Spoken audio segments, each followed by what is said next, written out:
Hey guys, it's Charlie here. We are back with another video and this time I'm very excited to show you Fragments, Arturia's powerful granular processor-based effect that can alter your sounds in ways never imagined before. During the tutorial, we will go through its features and demonstrate how great it can sound. Fragments takes the complex concept of granular synthesis and turns it into a flexible, accessible and musical tool for the fearless sound explorer. It allows you to deconstruct and spice up any audio with the power of granular synthesis, allowing you to excite any sound in a fresh, modern way, no matter what style of music or genre you're working with.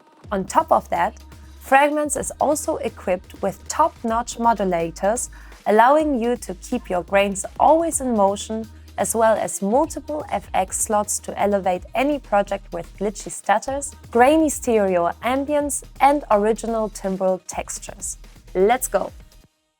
The basic structure of the effect consists of 4 blocks of modules. The first one is the buffer, which is constantly filled with incoming audio, making it ready for alteration. Then, you can see the grain capture module, which defines how grains inside the buffer are captured. The other modules are the grain release module, which provides the granular engine functions, and the FX module that comes with advanced panner and 2 more slots with multiple effect types. On top of that, Fragments offers a complex advanced panel, which I will cover later on this video. The buffer is at the top of the Fragments main interface. It consists of a waveform visualizer, which represents the incoming audio and shows what part of it is affected by the granular manipulation. It also includes the buffer length, freeze, clear, and playhead retrig functions, accessible every time you hover above the buffer with your mouse. The visualizer itself is key to understanding how the audio is affected by the granular augmentation. Here's why. When I play my instrument with Fragments on it, we will see the audio waveform and a few colorful markers or lines on it.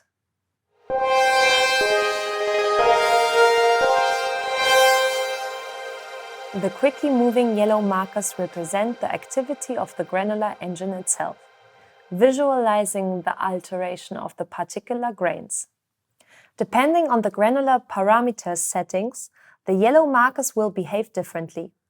For example, if I increase the grain density and size controls, we will see more yellow lines occurring on the visualizer, pointing to a higher rate and a bigger size of grains generated in the particular location of the waveform. And vice versa, like this.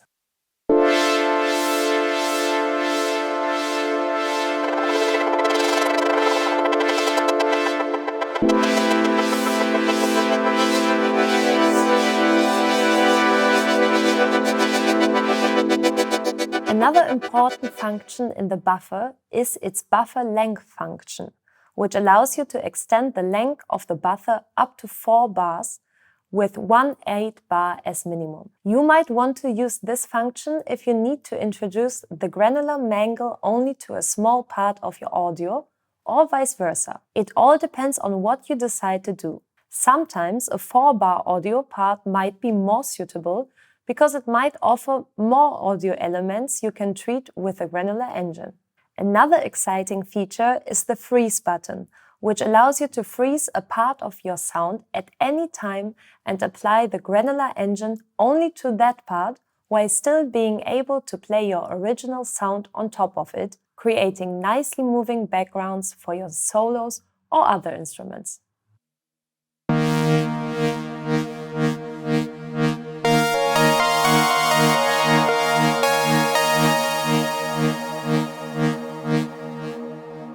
This part of the effect also offers 2 macros called Intensity and FX for performative actions. The left side of the visualizer comes with feedback amount, grain volume, and grain mix. The feedback defines how much of the granular engine output is re-injected to the buffer. The grain volume determines the granular engine output volume, and the grain mix defines the balance between dry and granulated signal, like this.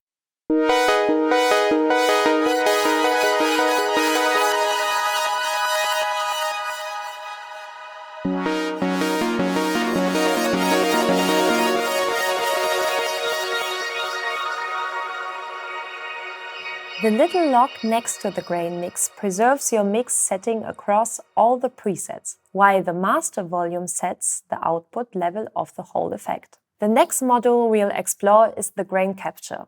This module defines the position of where the grains are picked up on the incoming audio for further manipulation. It has 3 modes: speed, offset, and manual. In the speed mode, the main knob sets a ratio between the grain capture playhead speed and the recording head. In the offset mode, the speed of the grain capture marker is always the same as the incoming audio marker, but the offset knob introduces the synchronized or unsynchronized delay between these two, like this.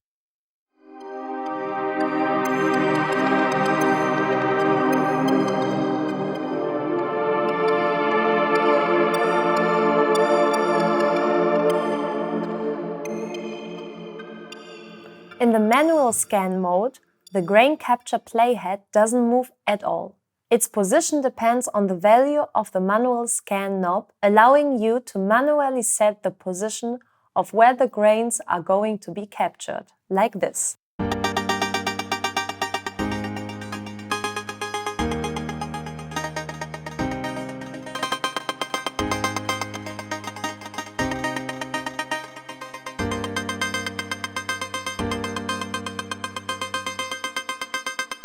What's really cool is that the grain capture feature also comes with randomization capabilities. You can find the spray function, also called random start, as the yellow color around the main knob. You can set it to a positive value, a negative value, or it can be bipolar.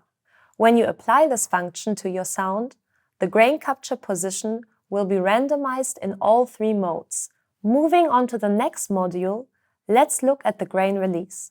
The grain release module is where you can find all the granular engine parameters and where the most creative grain manipulation occurs.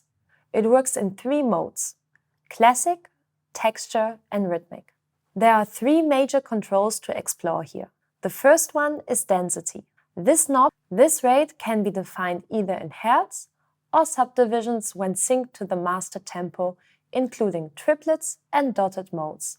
In a nutshell, it can sound like this.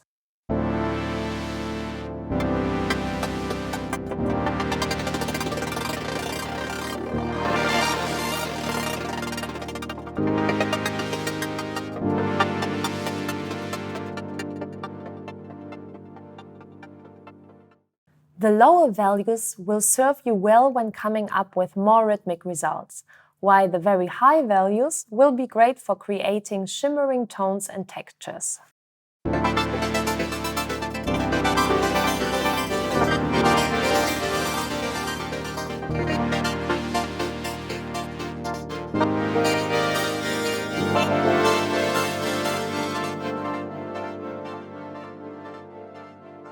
Right next to the density knob, you can find the size control. This one simply defines the length of each grain, which you can set either in milliseconds or using subdivisions when synced to the master tempo, including triplets and dotted modes, like this.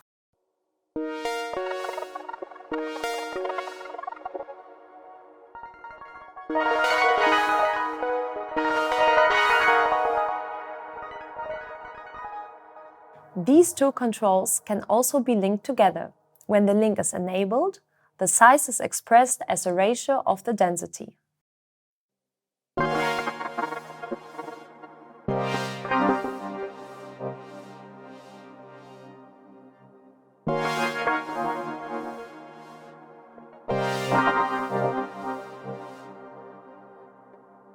The last control available in the classic mode is the pitch control. It can affect the pitch of the granulated audio in many different ways, allowing you to tap into a huge scope of creative outcomes.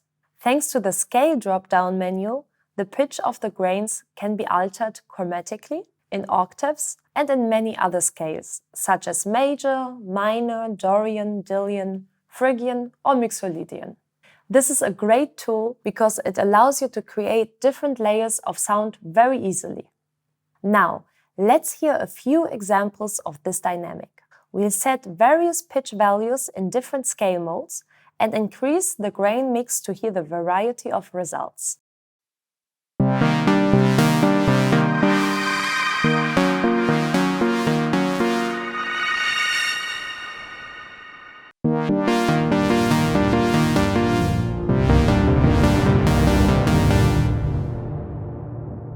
The functionality of the granular engine controls can be greatly enhanced by introducing randomization into the mix. To do that, simply hover over them and create a yellow color by clicking and dragging in the knob's gray ring to the left or right like this.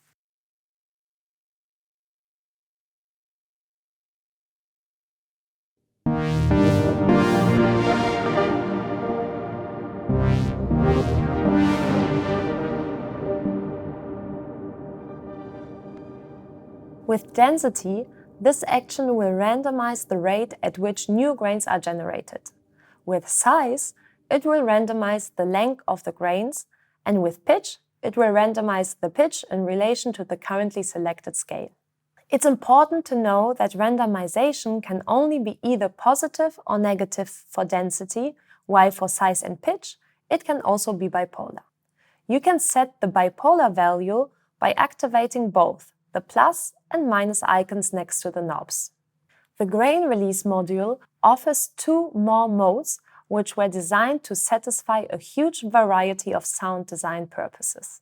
The texture mode has a set of settings that's great for creating continuous textures and drones made from continuous flow of very short grains. It's different from the classic mode by the layers control that sets an automatic ratio compensation between size and density.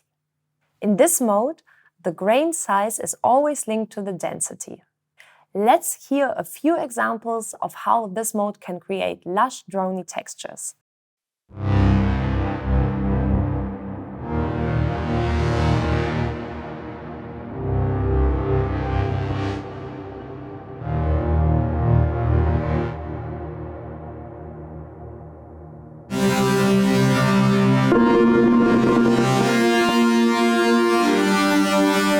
In contrast, the rhythmic mode is used for the more rhythmic granular alterations. It'll be great at mangling the drum loops or adding rhythmic layers to soft, pad-like sounds. In this mode, the density turns into a sec rate control, which defines the rate of the rhythmics mode sequencer. The sequencer is fully visible in the advanced panel mode. Sec rate control time divisions are synced to the tempo, including triplets and dotted modes. Let's listen to this pad sound being transformed into a rhythmic layer with the rhythmic mode on.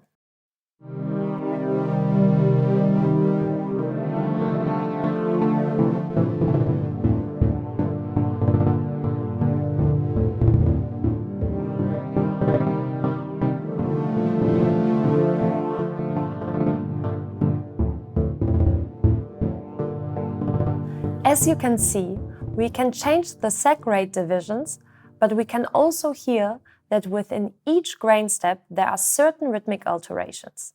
This is because the steps have the step repeat function enabled. We'll cover that in the advanced panel chapter. At the end of the main panel view, there are three effects you can use. The first one is the panel effect, which allows you to manipulate the stereo image of the granulated signal. The two remaining FX slots can be used to insert delay, reverb, compressor, filter, distortion, chorus, and flanger effects. The first effect we'll explore is the advanced pan effect. Its goal is to distribute the wet grain signal across the stereo field, introducing movement between the left and right channels, and much more. Let's hear how cool this can sound.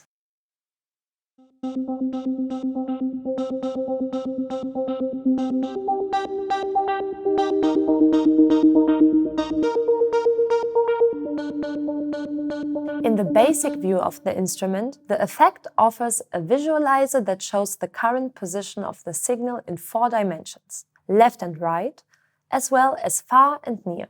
The spatial effect of the signal being further or closer is achieved by using a combination of volume and filter manipulations.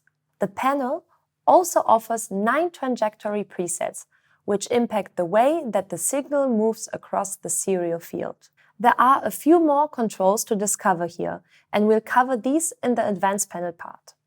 The last two elements in the basic panel view are the two FX slots that allow you to impact the feedback signal, the dry and wet signal, or the wet signal only. Each FX slot offers the dry-wet control, arrows to replace the FX slots into a different order. Let's listen to a few presets that utilize these various effects.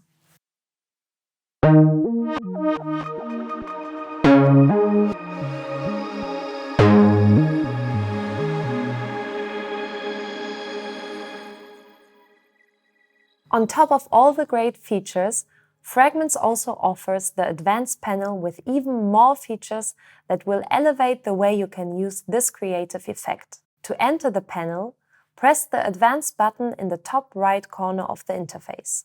Once the new panel unfolds, we have access to features such as grain quantization, extra controls in the grain release section, as well as more controls for each effect and a rich modulation section. We will now cover each of these separately. The grain quantization feature triggers grains at very specific locations within the buffer. It operates in three modes: off, transient, and grid. In the transient mode, grains are triggered according to the transients that are detected within the buffer and displayed to the user. In this mode, the playhead moves from one transient to the other at a rate defined by the speed offset manual scan knob. Let's listen to how the transient quantization mode sounds in comparison to applying no quantization at all.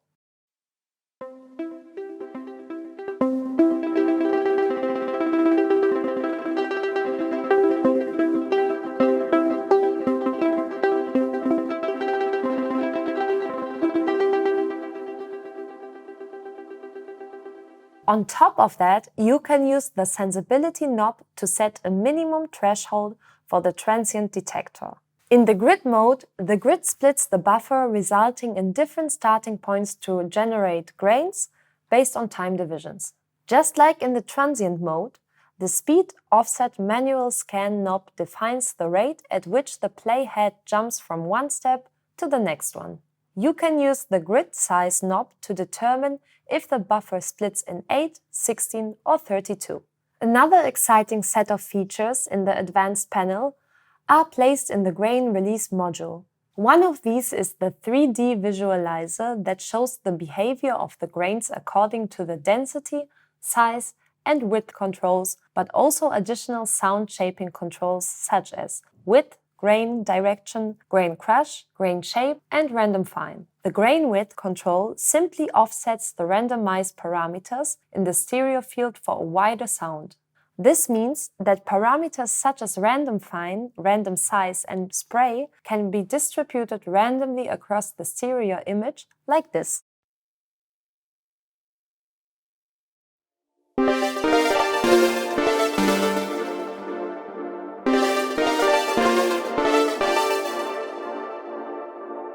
Another cool control is the grain direction. This one defines the chance of the grains being played back forward or backward. You will notice that as I will start decreasing the control's position from 100% to the left, some of the grains will be triggered backwards, resulting in this very cool sound.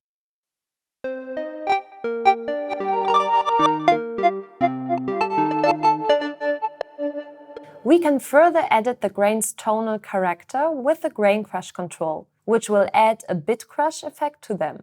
This control is based on algorithms mimicking the behavior of famous samplers such as the CMI or the emulator, sounding like this.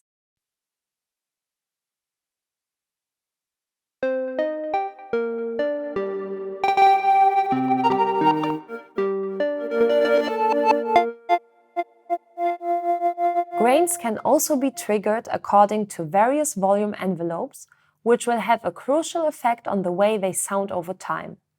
The grain shape control includes some of the volume envelope shapes, all at different curves, allowing for different rhythmic modulations. Let's listen to a few of these.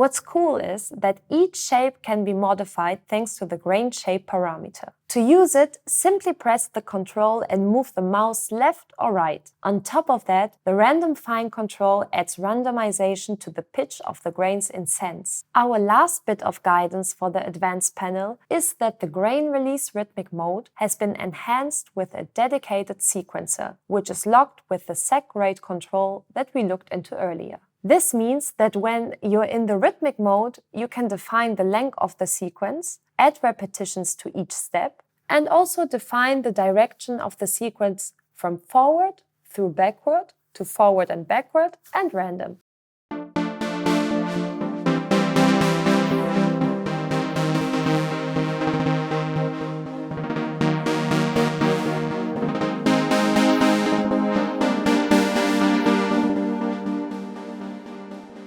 What's also new in the advanced panel are the extra controls for each FX slot. In the FX 1 and 2, we will see more controls appearing per each effect, allowing for further editing of the effect settings.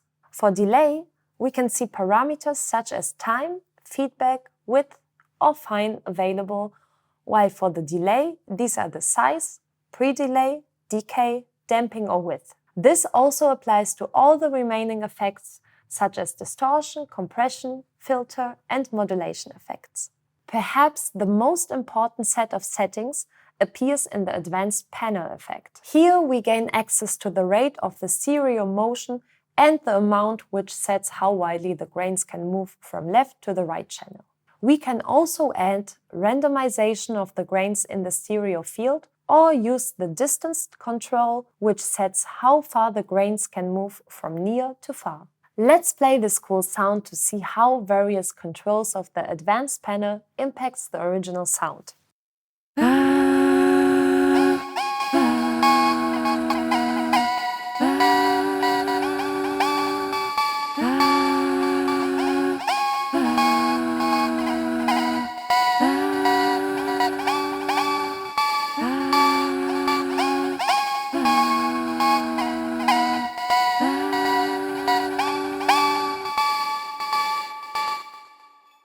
As you can hear, this adds a lot of possible solutions to apply and elevate your stereo image sound management.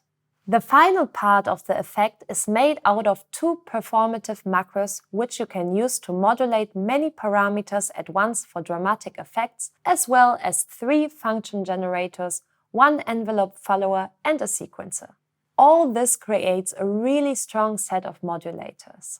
The macro controls are straightforward. These are visible in the top left corner in the buffer area. You can increase the value of each of the knobs to hear the changes that occur within the sound.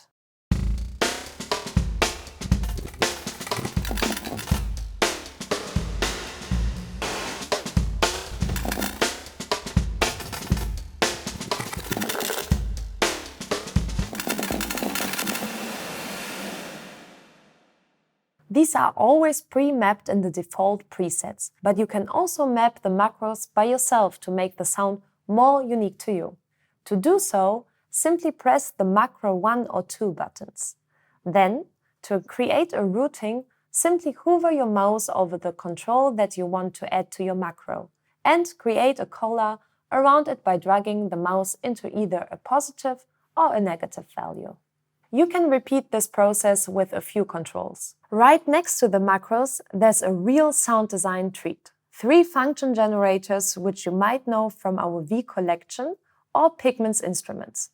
These serve as another modulation source and can be summed up as something between an LFO and envelope. Using these, you can create different periodic shapes which can be sent to various parameters. You can modulate almost any parameter within the Fragments interface with various rates. The rates can be free running or synchronized to the master tempo. One of its uses could be to draw a simple shape that could be called a modified sine wave shape, set it to an unsynchronized tempo, and apply it to the density of the grain release module. Let's hear how it will change the sound.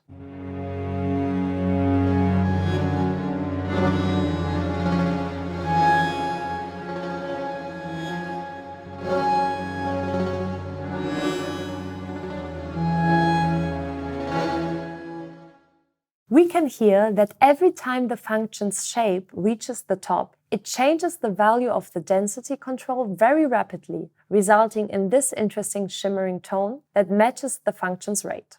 This enhances our original sound by introducing movement into it.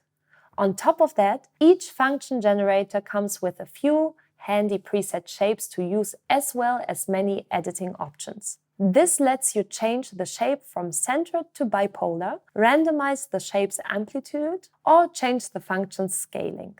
The last two modules are the sweet-sounding cherries on top of the already advanced effect. The envelope follower creates an envelope based on the waveform shape of the input signal or the external sidechain signal. You can use it as the modulation source in a similar manner as the function generators. You can define its threshold level with the sensitivity control, as well as its attack and release value with the rise and fall controls. You could easily use the sidechain and the snare as the envelope follower audio source and attach it to the grain release size control. With the correct rise and fall and sensitivity setting, we can now hear that each time the snare hits, the size value goes up, making the grains longer, all in sync with the master tempo.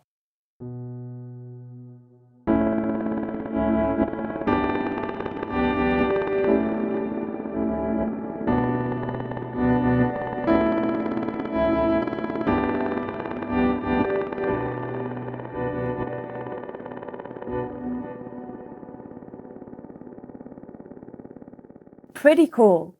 You can use any sound as a sidechain source and experiment to see what works best for you. The last element of the modulators section is the sequencer. The sequencer produces modulation changes based on steps. It has 16 steps, and within each step we can decide on the modulation amount. An interesting use of this sequencer would be to create an 8-step long sequence with various values per step and attach it to the pitch control. This allows us to have quantized modulation of the pitch thanks to the pitch control being set to fifths, sounding like this.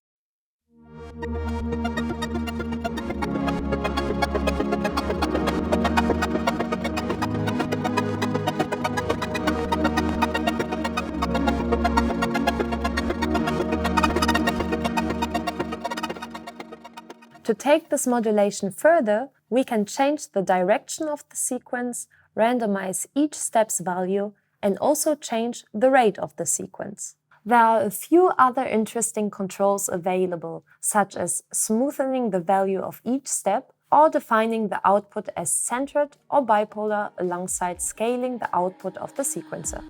Alright, that's all for this tutorial. Hopefully it helped you understand the fragments effect and got you excited about the creative potential of this tool. Make sure to explore it on your own to see what sound horizons it opens up for you. Don't forget to give this video a thumbs up and subscribe to the Arturia YouTube channel. Thanks for watching and see you soon!